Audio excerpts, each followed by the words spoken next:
Hey, it's John. Thanks for taking a few minutes to watch this. What I have in mind is to tell you a bit about my background and qualifications to be a coach. I want to describe the W5 coaching system I've used to get great results for people just like you. And then when we meet, whenever we're scheduled, we'll then be able to do a deep dive on your business and what's going on and where you might like some help. And if after that it feels like a fit, we'll talk about what it would look like to work together. So I hope that meets your expectations.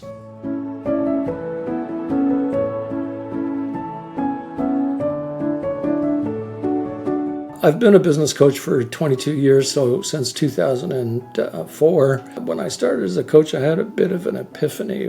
One morning, woke up and thought, oh my gosh, I've always been a coach. And what I'd like to do is share with you a couple of those dots that connected for me that morning. So the first of which, I'm hardwired to be a teacher. And I knew that in high school, but that meant wearing a Harris tweed coat and elbow patches, and that sort of institutional style of teaching didn't appeal to me very much. I'm the eldest of 8 children, so you can imagine that casts you in a certain role in life. In the early 80s, I was blessed to get something called the Socratic method of leadership. So Socrates had it the best way to help somebody is to help them work it out for themselves. And that's in essence what a coach does. I'm not here to tell you what you have to do or need to do or should do, but I'll help you work out what your options are, which one of those are best, and help you implement with those options together with your help. Before that, I was the president of the BC Liquor Stores. To give you a bit of context, today it does about $3 billion in sales, 200 locations, and 4,000 full-time equivalents. I started business life at a thing called Tip Top. It's a national menswear retailer in Canada. I started as a sales guy in a store in Winnipeg. I, over 17 years, lived in a bunch of places in Canada, 10 places actually. The last 5 years of which I was in Toronto. I was an executive in head office. I didn't especially like living in Toronto, so I got myself headhunted, and that's how I came back to the West Coast and joined the BC Liquor Stores. A couple of personal notes. My wife Jennifer and I have been together for 20 years as well. We don't have any kids, but like so many others, in April of 2020, we got a dog, Charlie, our COVID dog. I used to be a pretty good skier and skied a lot, but I have some gray hair, so my knees don't work as well as they did. But I do go golfing 2 days a week, which is part of the reason we spend 3.5 months in Scottsdale. The weather and the golf are, of course, better there. And of course, I continue to meet with clients. A bit of trivia, I've read 500 books, which may seem like a lot, but if you read 10 books a year for 50 years, you get to 500. I think the 500 number is actually conservative because at one stage of life, I threw out 1,000 paperbacks, so I'm willing to bet that it's more than 500. I'd invite you to go to LinkedIn and my website. There's lots of happy people saying nice things about me, so it's not just me and my mom. In 2019, I was blessed to get something called Canada's Most Trusted Advisor for the owners of small businesses. Hopefully that answers all your questions about my background. If so, let's move on to what's coaching. How does that work? So when I think of coaching, there's 3 dimensions, 3 components to it. So first of all, it's helping the business grow, systems, tools, and strategy in business. It's also about personal growth, and that's usually the owner in terms of leadership, communication, delegation, mindset, helping you grow as a person. And the third component is performance or accountability, or holding you accountable for the stuff you say you're going to do. I want to unpack all of that, but before I do, let me just say that in the early days of coaching, we'll want to lay out a plan. What does success look like? Where do we want to be in about a year's time? And then we break that into a 90-day plan. And then week by week, we make that happen. Every 90 days, we stop what got done, what didn't get done. We put our head down, we carry on. What I'd like you to know is that if we agree to work together, we're going to sign an agreement. One aspect of the agreement that's important is that it doesn't have a term. So unlike other coaches that ask you to sign for 12 months or something like that, I won't do that. Coaching only works when it works. And so in some cases, clients work with me for 6 months and they solve a problem or deal with what I call the burning bush, and other clients stay 5, 6, 7 years. In each case, it's because we recognize that value continues, or the primary reason that you chose coaching is get solved. And in any case, it's an option. We work on a handshake basis. So sometimes you're probably wondering, how much is coaching? Coaching goes anywhere from about $5,000 to about $1,000 a month. it depends on the program you choose. I don't know enough about your business to know where you might fit on that, but what I can promise you is that if we agree to work together, I'm sure we can find a program that meets your needs and fits your budget. And having said all of that, you're probably wondering, is it worth it? Is it worth the investment? And is this guy any good? And it kind of feels risky. And so to address that, I'm going to offer you a guarantee. And the guarantee is that after 17 weeks, you'll agree coaching's paid for itself, or I do it for free until you agree. I do that because I know after working with 430 clients, there is no risk. In order to have the guarantee, you've got to reciprocate with the guarantee. And your guarantee is that whatever you've agreed to do, you do it. I'll never tell you you have to, but when you say, yes, I'll get that done. And when you do that, the guarantee applies, and I know that you'll get results and that your life will become better. So let's talk about each of the three components, the first of which is business growth. I work through a framework called the 5 Steps to Freedom. Let me tease that apart a little bit. Creation is usually pre-revenue. You're thinking about how to position yourself in the marketplace. You launch the business, and there's a wobble as you try to find your footing, and now you're thinking about your revenue plan, your marketing plan, your sales plan. At 3, the business is starting to be profitable, and you're scaling for growth. At 4, prosperity, the business is doing very well. The owner's involved every day, and lots of owners like it that way. But other owners want to get to a place where they have time and money freedom.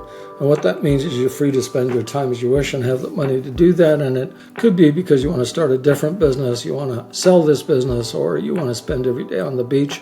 The point is you can. The owners I work with typically are challenged around one of or all of time, team, or money. So what does that sound like? With time, you're probably saying things like, I've got too much to do and not enough time to do it. I can't get everything done. If I don't do it, it won't get done. When it comes to team, it's usually about recruiting is difficult. It's hard to get team members to work at the level you need and get the culture you want. Money's got 2 components to it. So one part of money is having proper financials, reporting, KPIs, a dashboard, a way to measure results in the business. And the other side of money is, I want more money, I need better sales and marketing. There are 22 silver bullets. These are the kinds of tools, systems that I'd help you implement in the business. You can see they're leveraged against one of time, team, or money. And each of the 22 plays a role in one of the 5 steps. As I'm laying this out, I'm making it sound like it's very linear. Never works quite as smoothly as I'm describing here. And what we do in the early days is some benchmarking. We do use some tools to assess what's working, what's not working, what's relevant, what's not relevant, and then adapt this framework to suit your circumstances. So let's talk about personal growth. It starts with this premise. If the owner wants a better business, first the business needs a better one of these. What I mean is you. And how does that work? Well, when we say to ourselves, who am I? All we ever see of someone is what they say and do. We can see it, we can hear it. By physiology, I mean tone of voice and body language. That's what drives results. On the input side, your background, skills, and knowledge driven by your goals, but for all of us, it goes through a filter. And that filter is our mindset, or the lens with which we view the world. What's an example of a belief? If I may, let me ask you, what are the first 3 words that come to mind for you when I say the word salesperson? Now, I've asked this question of at least 1,000 people, and you might be surprised how many times I get associations, connotations that are quite negative. Salesy, pushy, not trustworthy, not likable. And here's the thing, if that's what you hold to be true about a salesperson, we're all in sales. And if you have that belief somewhere in your subconscious, that's going to get in the way of your ability to be a good salesperson. If some part of you is saying, I don't like who I'm being right now. And so beliefs can either work for us or they're self-limiting. So one of the things we might do is help you see selling in a different light so that you can feel good about being in sales. How does environment act as a filter?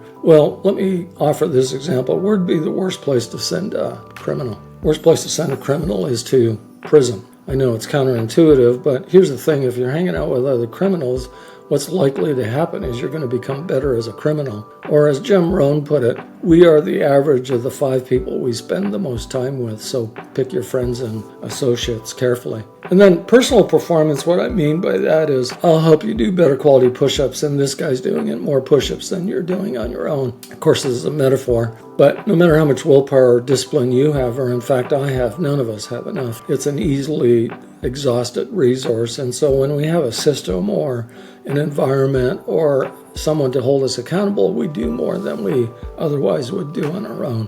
And then, of course, the happy place in the middle of our Venn diagram is when you get a result. So if I could summarize all of this, what do you get from a coach? Well, number one, holding you accountable for the stuff you say you're going to do, using a proven, practice, repeatable process. I didn't make this up yesterday. This has worked for lots of business owners just like you. Hey, experience is a great teacher, but it's expensive and takes time, so why not stand on the shoulders of those who've gone before you? And for things to change, you have to change. And then ultimately, coaching is an investment. You're going to want to know that you're getting a return on that investment. So let's measure results so that you can see that, both of us can see that coaching is paying for itself. One last thing. What's the purpose of business? What's the purpose of your business? And when I ask that question, I'm often told that it's about looking after customers or delivering great services or looking after the team members or providing for your family, and all of which is true. But I have a belief that the real purpose of a business like yours is to give you, the owner, the life you want. None of us were born to business. We were born to live. And what often happens in a business is we get so wrapped around the axle, so wrapped around the business that it takes over our life, and it's then no longer a vehicle for our life. And so our goal in coaching is to make this statement true, to make your business serve your life so that you're living the life you want. Hopefully that answers most of the questions that you have. I look forward to meeting with you when we do. If you do have a question, of course, I'm happy to talk about it then. Look forward to our call. See you then.